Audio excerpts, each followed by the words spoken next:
Hey everyone, welcome back to part 2 of this video. This is my 2021 budget plan or goal plan with me video. I've already done part 1, which is why you see this planner is already filled in at the top. So if you missed that video, go back and check that one out as well. The purpose of this video is for me to share with you how I am setting my 2021 goals. The first step was to identify months where we have a heavier spending pattern. And I explained that in the part 1 of this video, so make sure that you go check that out. I'll leave it linked in the description box so that you can watch that after you finish watching this video. But first things first, and I realized I didn't do it in my last video. My name is Coach D. I love navigating life strategically. A part of that does include planning. It keeps me organized and balanced as a busy working mom of 4 with a fast-paced career in corporate. I also have a business and other endeavors, so planning helps me to stay organized. Here on my channel, I share pieces of my life with the hopes of helping you to balance, grow, and succeed in yours. All right, so let's get into it. Let's talk about these 2021 goals, y'all. So as I mentioned in the last video, the priority, the main goal is to stay debt free.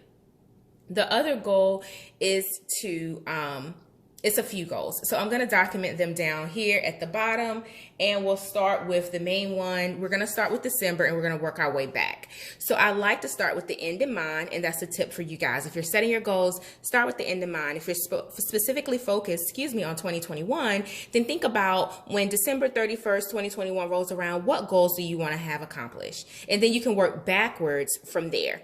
So when we get to the end of December, my first goal, I did it this year. I did a $2020 challenge, right? You know, those challenges you see on Facebook and things like that. So the goal was to have that specific amount in the bank at the end of the year.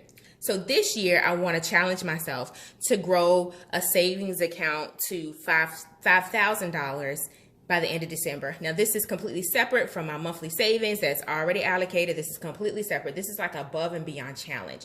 And the goal of these financial challenges is to push yourself to be able to save money above and beyond what you normally would. And oftentimes that comes with sacrifices. So, for example, instead of eating out, maybe you cook your own food. Instead of buying that coffee, you put the money into this particular savings account. So it's going to be a new account that I create for this year. I'll start it in January 1st, probably around the 2nd, something like that. And each week I'll save a specific amount into this bank account. So that is the goal, and it's going to be a savings challenge, and I'm going to document it here. All right, guys, so in all transparency, that is a stretch goal for us, because when you do the math, it works out to be $96.15 per week or $416 per month. Now, I've already looked at our budget for the month, and to fit this in every month is going to be a challenge. But I want to challenge myself to say at the end of December, I'm going to have accomplished the saving challenge.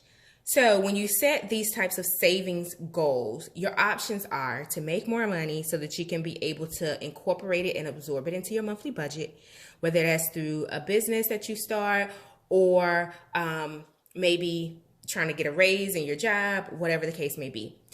Or the other option when you set these types of savings goals that are stretch goals, right? They're above and beyond what you normally have the capacity to handle. Your other option is to look at when you maybe get bonuses for work. If you get money back for your taxes, if, something happens to where you get money back from something, if you're gifted money, or if, like for your birthday, you get, money from family, friend, whatever the case may be. So use those as opportunities to feed into your stretch savings account. Now, will I be disappointed if I don't hit the 5K in December? No, I won't, because I have some other goals as well that will require me to stretch myself to reduce some of our expenses, right? So that we can be able to hit some other goals. So that is my stretch goal for December. The other goal that I have, which is another stretch goal, so it's looking like your girl is really going to have to get her business rolling. I'll talk about my business in another video because I do have a stretch goal for my business income and revenue as well. We'll talk about that at another time. But anyway, the other goal for the end of the year is to have a certain amount of our timeshare paid off.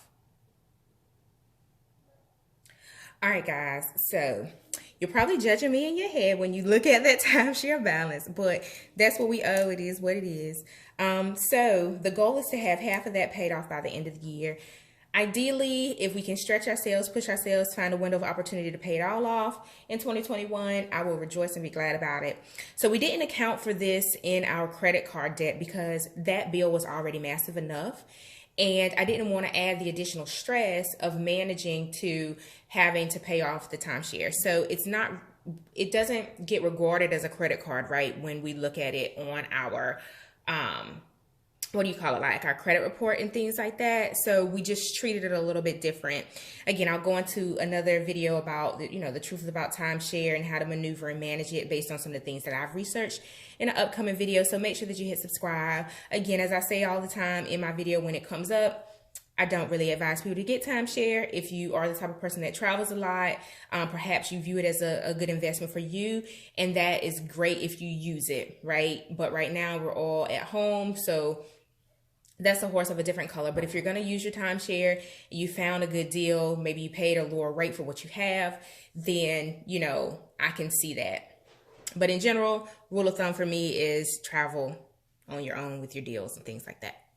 Anywho, so moving on with the goals, I did mention in part one of this video that I wanted to save up to start a brokerage account, like an account for trading, and just kind of based on how heavy some of these other goals are in terms of savings, I feel like that goal may not be one that we can start until about, the latter part of the year, just to see how 2021, settles and things like that. So I'm going to tag it for October. And again, this is just the goal. If my husband and I determine that we want to maybe do it earlier in the year, then we'll pivot and we'll adjust accordingly. But the goal is to have the $5,000 saved up so that we can start an account for trading, a brokerage account or something like that. All right, guys, so those are my main goals for the year. This is how I approach my goals for our budget and our finances. I look at the overall goal and then I break it down into months and weeks to make sure that it's going to make sense. Now, as I mentioned before, some of these goals are stretch goals. The other thing and the last thing that I want to do is to go in, because I realized that I forgot some other annual expenses that I need to account for. All right, guys, so that's everything. I just went in and put in our vehicles, our HOA, and then like some other things that we have annually around our home that we have to take care of. And the other thing that I didn't capture in the first video is that currently my oldest is on gap year, so what school is going to look like for him and how much we'll have to help him with is up in the air. So I do want to be mindful of that, so I know not to stretch myself too thin in terms of some of these other goals so that we can be available as parents to help him on that journey. All right, guys, so if you found this video helpful, give it a thumbs up. Let me know in the comments, how do you set your financial goals for 2021?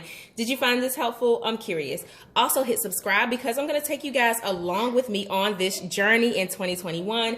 We're going to talk about budget planning every month and periodically throughout the quarter so I can check in with you guys on these goals. I want to keep you accountable as well. So let me know in the comments how I can help you stay on top of your budget goals and what videos will be helpful for you.